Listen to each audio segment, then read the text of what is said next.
Hey guys, my name's Absolute Terror, and I'm currently the highest ranking Rozzi in NA. Rozzi is one of the most picked characters in Eternal Return, but there doesn't seem to be many videos on her, so I thought I'd try to make one myself to help other aspiring Rozzi mains out there. In this video I'm going to cover Rozzi's current meta route and tips on how to play it.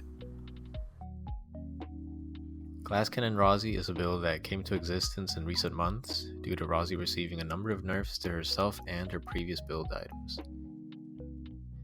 In past seasons, Rozzi could build lots of tank items while still putting out an insane amount of damage.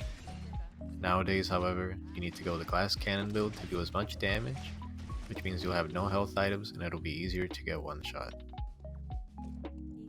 The items on the Glass Cannon route focus on having high attack power and high crit chance, with some lifesteal and movement speed as well, which Rozzi values a lot. There are two ways to run this route. You can go the standard dock, uptown, cemetery, hospital, temple route, or you can go the alternate version, which is hospital, cemetery, dock, uptown, temple. There are pros and cons to both routes. In the dock start route, you will hit all your items dock and uptown easily. However, depending on your lobby, you might struggle to find cemetery and hospital items. And since those are popular 3rd and 4th zones in the current meta, you might risk dying to other players with a more complete build in those zones. With the hospital start route, you avoid the risk of dying hospital or cemetery completely, as they will be your first two zones. However, looting dock could be risky as you won't finish your weapon on this route until you reach uptown, and uptown itself might also be missing some of your items that you need depending on your lobby. I suggest practicing both routes and getting used to knowing when you should swap between the two depending on your current lobby situation. Personally, I tend to use the hospital start route the most, so I will cover that one in this video.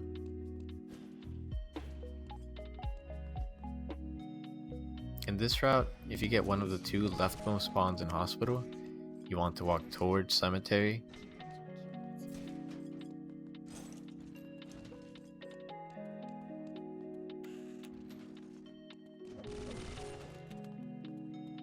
While if you get any of the other spawns, you want to walk towards the hospital teleport. If you walk into cemetery, try to loot towards the middle or upper area as you head towards the chapel TP.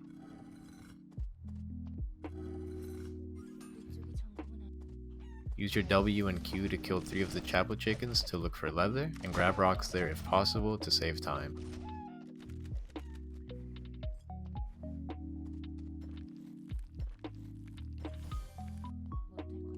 Once in dock, you generally want to loot up towards uptown, but exceptions where you might loot towards the right and take the factory TP into uptown may happen.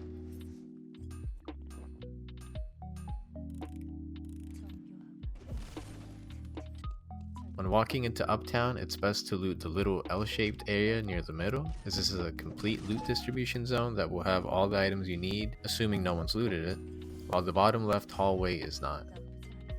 If you're wondering what loot distribution is, you should check out Homecoming's video on it for more details.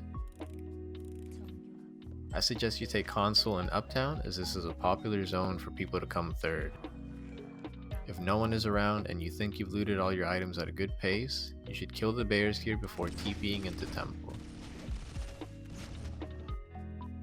Once again at temple, I recommend taking console early, as this is another popular zone to finish items in.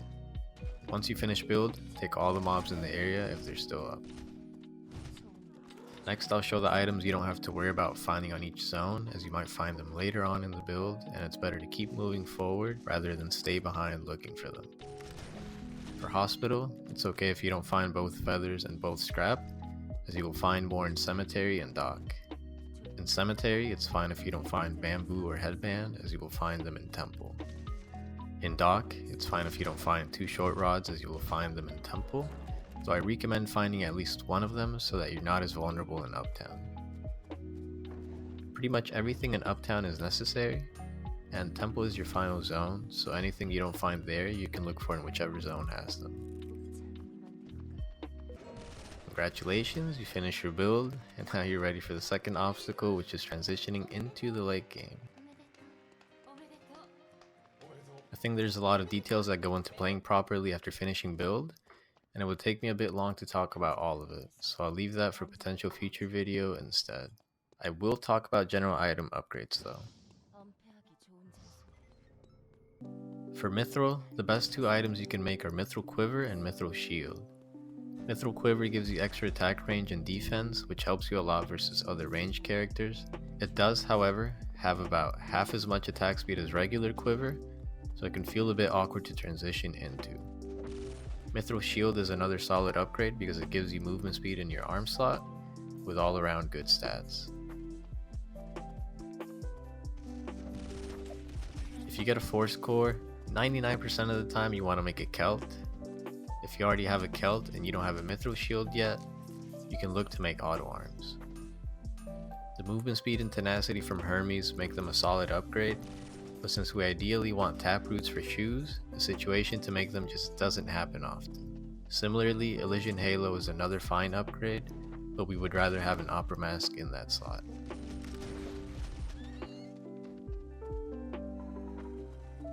If you get a blood sample, you should always look to make an Opera Mask. Opera Mask has a passive which gives you lifesteal, movement speed, and bonus damage on your next auto attack after using an ability, which makes it a must-have on Rozzi. If you have a mask already or somehow don't have Taproots or Hermes, Red Shoes would be your next upgrade.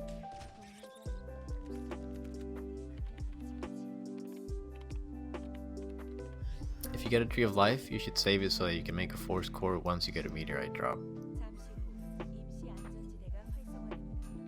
There's not much else that you can make with it that would be a good upgrade, so I just wouldn't use it for anything and I would just save it for Meteorite every time.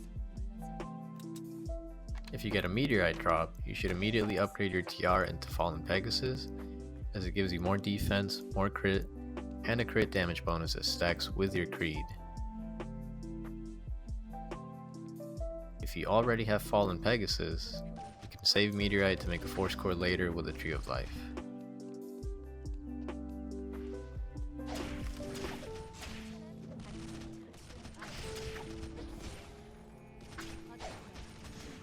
For food, you should grab alcohol in hospital so that you can combine it with coffee in either cemetery, dock, or uptown, and make mocha bread with it. You can also grab any lighters in dock so that you can heat up oil in uptown for either fish cutlet or french fries in temple. If you have really good tempo on your route and have enough lighters, you can even make fish and chips at the end of your route. For SP drinks, you should boil one of your waters with a lighter and look to make hot chocolate in uptown. Rozzi's passive gives her bonus healing when she drinks a chocolate-based drink, which makes hot chocolate the best SP drink on her.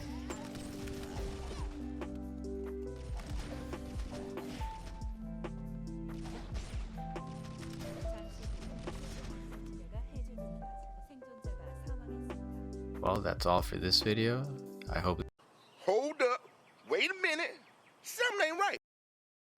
Actually, I completely forgot to talk about the skill max order on Rozzi, so we're gonna get into that now, and then I'll actually end the video. Sorry about that, completely forgot. First time making a video, and I don't know how to edit everything again to squeeze this in there, so I'm just gonna put it at the end, and yeah. There's two ways you can level Rozzi's abilities. You can do either R, passive, Q, W, E, or you can do R, passive, W, then Q, and E. A lot of people like maxing W before Q, as it gives them lower cooldown, more armor pen, and more damage on the W, while leveling up your Q only gives you more damage. It's nicer for clearing mobs, and it's also a good way to damage enemies without having to be right on top of them. Ultimately, both ways are fine and it shouldn't impact your game too much. Well, that's all for this video. I hope this video was helpful in some way, and if you have any suggestions or feedback, please let me know in the comments, as this is my first video and I know I have a lot to improve on. I stream almost daily on Twitch, so you can come watch me there and I'll be happy to answer any questions you might have. Thanks for watching, and see you guys next time.